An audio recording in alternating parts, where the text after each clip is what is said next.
Hi friends, అందరు ఎలా ఉన్నారు? బాగున్నారా? ఈరోజు నేను మీకు ఆంధ్ర ఫేమస్ మాగాయ పచ్చడిని మనం ఇంట్లోనే ఎలా ఈజీగా తయారు చేయొచ్చో ఈ వీడియోలో నేను మీకు వేడి వేడి అన్నంలో ఈ మాగాయ పచ్చడిని వేసుకొని నెయ్యి కొంచెం వేసుకొని కలుపుకొని తింటే చాలా బాగుంటుందండి.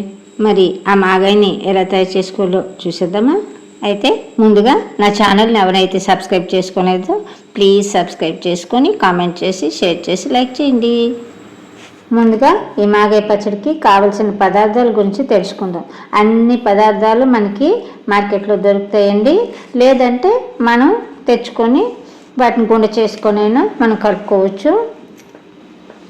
మామిడికాయ పచ్చడికి కావలసిన పదార్థాలు: పుల్లటి మామిడికాయ ముక్కలు 2 గ్లాసులు, ఉప్పు 1/4 గ్లాసు, పసుపు గుండ 3 స్పూన్లు, కారం గుండ 1/4 గ్లాసు, ఆవగుండ 1/4 గ్లాసు, మెంతిగుండ 1/4 గ్లాసు, ఆవ నూనె 1/2 గ్లాసు, మెంతులు 1 స్పూను, ఆవాలు 1 స్పూను, ఇంగువ చిటికెడు, ఎండుమిరపకాయలు 4, కరివేపాకు 2 రెమ్మలు, వెల్లుల్లిపాయ 1.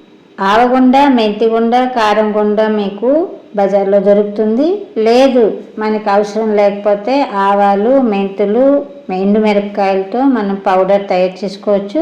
అప్పుడు ఫ్లేవర్ ఇంకా బాగుంటుంది. మరి ఆ మాగాయ పచ్చడిని ఎలా తయారు చేయాలో చూసేద్దామా? ముందుగా పుల్లటి మామిడికాయలను తెచ్చుకోవాలి. తెచ్చి వాటిని శుభ్రంగా నీటిలో కడిగేసి పొడిగుడ్డ పెట్టి తుడిచేయాలి. తర్వాత పీలర్తో ఈ మామిడికాయ యొక్క స్కిన్ మొత్తం ఇలా తీసుకొని చెక్కు మొత్తం తీసేసి పక్కన పెట్టుకోవాలి. ఇప్పుడు ఈ చెక్కు తీసుకున్న మామిడికాయల్ని ఇలా స్లైసెస్లా సన్నంగా కట్ చేసుకోవాలి. చూడండి, ఇలా నిలువుగా కట్ చేసుకోవాలి. ఇప్పుడు ఈ తరిగిన మామిడికాయ ముక్కల్లో ఉప్పు, పసుపు వేసి 2 రోజుల పాటు నానబెట్టి ఉంచుకోవాలి. ఉప్పు, పసుపు కలిపిన తర్వాత వీటిని బాగా కలిసేటట్టుగా మొత్తం కలిపెట్టాలి.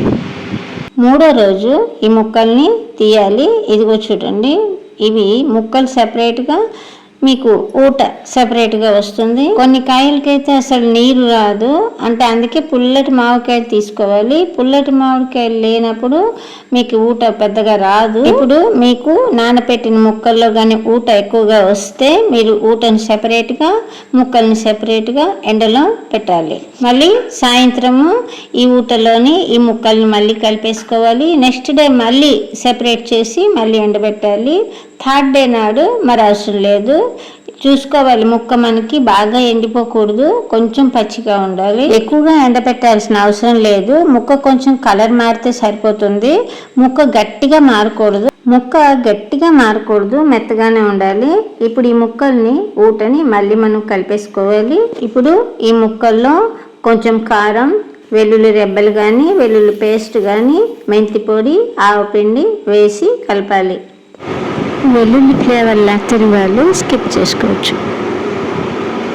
ఇప్పుడు స్టవ్ మీద బాండి పెట్టి నూనె పోసుకొని కాగాక ఆవాలు, మెంతులు, కరివేపాకు, ఇంగువ, మిరపకాయలు వేసి బాగా పోపుని వేగనివ్వాలి. నూనె చల్లారిన తర్వాత దీనిలో ఈ మాగాయ ముక్కల్ని వేసి బాగా కలిపేయండి. ఇది 1 వీక్ నానిన తర్వాత మనం తినొచ్చు. దీన్ని ఒక 8 కంటైనర్లో పెట్టుకుంటే మీకు సంవత్సరం పాటు నిల్వ ఉంటుంది. చాలా టేస్ట్గా ఉంటుంది. అంతే, మాగాయ పచ్చడి రెడీ అయిపోయింది. చాలా ఈజీగా తయారు చేస్తారా మరి?